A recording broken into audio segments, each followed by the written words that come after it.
చిన్న గరాజ్ లో స్టార్ట్ చేసిన చిన్న స్టార్ట్అప్ ఇప్పుడు వరల్డ్ ని రూల్ చేసేంత ఎంపైర్ గా మారింది.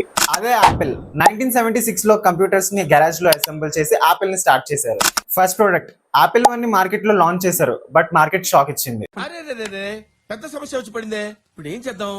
యాపిల్ 2 ని లాంచ్ చేశారు, మార్కెట్ లో ఇది ఒక పెద్ద రెవల్యూషన్ నే క్రియేట్ చేసింది.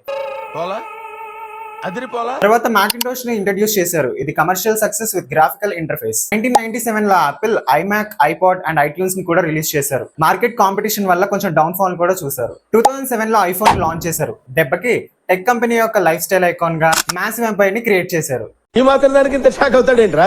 ఇలాంటివి మా దగ్గర చాలా ఉన్నాయి, నా గురించి చెప్పలేదా బాబుకి? Once you start buying and using Apple products, you're never going to choose any other brands. ఇప్పుడు చూసుకుంటే యాపిల్ $3+ ట్రిలియన్ గా మోస్ట్ వాల్యుబుల్ కంపెనీగా ఉంది. Every year iPhone sells 200+ million units. Stores in only 25+ countries, but users in 150+ countries. IPhone use చేసే friend కి ఈ వీడియోని tag చేయండి.